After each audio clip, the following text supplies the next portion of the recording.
साथियों नमस्कार। हमारी लड़ाई पुरानी पेंशन पे चल रही है, निजीकरण के खिलाफ चल रही है और लड़ते लड़ते लड़ते तमाम सारे उसमें संशोधन, ये मॉडल, वो model, NPS model, UPS model, hybrid model. अरे भाई क्यों परेशान हो? खुदा परेशान हो, इस देश के करोड़ों लोगों को क्यों परेशान किए? जब एनपीएस फेल हो गया, यूपीएस का मास्टर स्ट्रोक फेल हो गया, अब कोई मॉडल उसमें काम नहीं करेगा। वो एक ही मॉडल है, ओल्ड पेंशन स्कीम, पुरानी पेंशन बहाली व्यवस्था। उसके अलावा कोई मॉडल नहीं चलेगा, न देश का शिक्षक कर्मचारी इसको स्वीकार करेगा। एक ही मॉडल है सामाजिक सुरक्षा का, ओपीएस। इधर उधर करने के बजाय आप एक निर्णय लीजिए, ओपीएस बहाल कर दीजिए, हूबहू ओपीएस बहाल करिए। हमें कम मिलेगा, हमें स्वीकार है। हमें बेकार वाली मिलेगी, पुरानी वाली मिलेगी, हमें स्वीकार है। लेकिन आप प्लीज बंद करिए संशोधन, सुधार, मॉडल, नया पुराना सब बंद करिए। ओपीएस पे आइए और किसी पर नहीं। और उन नेताओं से भी, शिक्षक नेताओं से भी मैं कहना, कर्मचारी नेताओं से कहना चाहती हूँ, क्यों अनावश्यक मॉडलिंग और मॉडल, ये मॉडल अच्छा है, वो मॉडल अच्छा है, इसको मैंने करा दिया, उसको उन्होंने करा दिया। अरे कोई मॉडल देश के शिक्षक कर्मचारी को सामाजिक सुरक्षा पर नहीं चाहिए, ओपीएस चाहिए। और तमाम लोग जुट गए हैं कि हाइब्रिड मॉडल आ रहा है, ये अच्छा हो जाएगा। एनपीएस में ऐसे था, यूपीएस में ऐसे हो गया, हाइब्रिड मॉडल। अरे कुछ नहीं भाई, एक मॉडल है सामाजिक सुरक्षा का, ओपीएस है। तो नेताओं, संगठनों के बहकावे में मत आइए। एकमात्र कन्याकुमारी से कश्मीर तक लड़ने वाला संगठन मजबूती के साथ ओपीएस के लिए, नाम ओपीएस को लोग लेते हैं और उसमें नया नया सुधार की बात करके वाहवाही लेते हैं।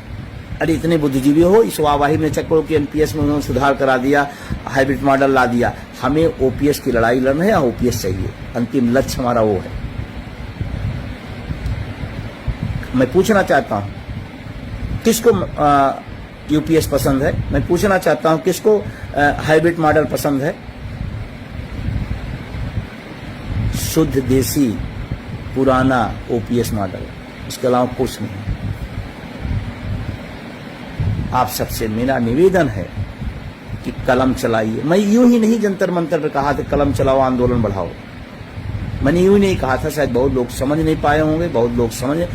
नेतृत्व करता काम, संगठन काम होता विजन को देखना। मैं जानता था एक दिन कलमों पर भी रुकावट आने वाली है, इसीलिए मैंने अपील की थी कलम चलाओ, आंदोलन बढ़ाओ। और फिर मैं अपील कर रहा हूं, कलम चलाओ, लिखो। अगर इतना ही डर है तो एक दिन एक डर आपकी नौकरी भी खा लेगा। चलाओ कलम, उठो नौजवानों, उठो बुद्धिजीवियों, अपने हकों के लिए, इस देश के लिए। और यह ध्यान रखना, इस देश का नेता और इस देश के राजनीति तो देश के लिए नहीं है। एक नई बात मैं कह रहा हूं, उनके लिए देश से बड़ा दल हो गया है और हमारे लिए देश बड़ा है, दल बड़ा नहीं। बात को बहुत गंभीरता समझिएगा मैं क्यों कह रहा हूं। उनके लिए देश नहीं बड़ा है, दल बड़ा है। और हमारे लिए देश बड़ा है, हम सबके लिए देश बड़ा है, दल नहीं बड़ा। देश बड़ा है, दल नहीं बड़ा है। दुर्भाग्य से इस देश का राजनेता और राजनीतिक दल को बड़ा कर दिए हैं, देश को छोटा कर दिए हैं। जिस दिन देश को बड़ा कर लेंगे, तमाम सारे निर्णय वो नहीं लेंगे जो ले लेते हैं।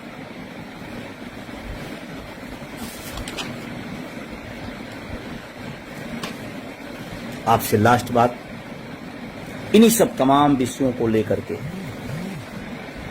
एक जन जागरण यात्रा शुरू करने की तैयारी है। ओपीएस, शिक्षा, चिकित्सा और रोजगार। उन जन जागरण यात्रा में आप सभी का स्वागत है।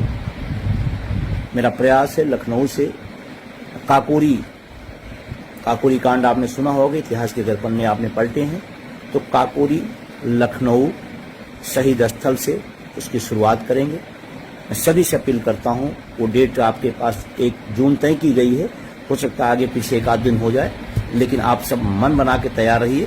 इस जनवादी सवालों की लड़ाई में अपनी उपस्थिति उस दिन जरूर दिखाइएगा। जन जागरण यात्रा जनवादी सवालों को लेकर के और इस देश में नेताओं की चर्चा बहुत होती है, दलों की चर्चा बहुत होती है और आर्टिफिशियल मुद्दों की चर्चा बहुत होती है, लेकिन जो जनवादी सवाल है उसकी चर्चा नहीं होती। उन्हीं जनवादी सवालों की जन जागरण यात्रा शुरू होगी लखनऊ से, संभवतः 1 जून, ये आपको 1-2 दिन में बता दी जाएगी।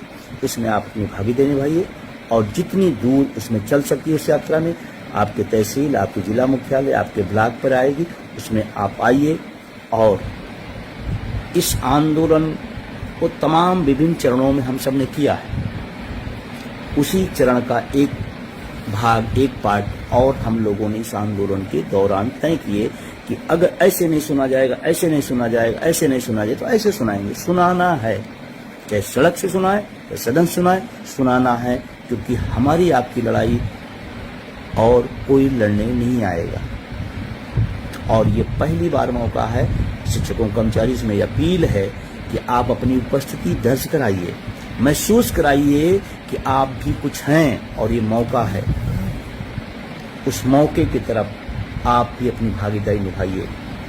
पुनः आप सबका बहुत बहुत शुक्रिया, बहुत बहुत धन्यवाद देते हुए इस जन जागरण यात्रा में। और हमने काकोरी क्यों तय किया कि देश की आज़ादी की लड़ाई में उन शहीदों ने जिस तरह की कुर्बानी दी है और जिस अभाव में उन लोगों ने लड़ाई को आगे बढ़ाया है, वो एक ऐतिहासिक स्थल है, एक बेहतरीन जगह है, हम सबके लिए प्रेरणा स्थल है, हम सबके लिए वो मार्गदर्शन का संकल्प का जगह है।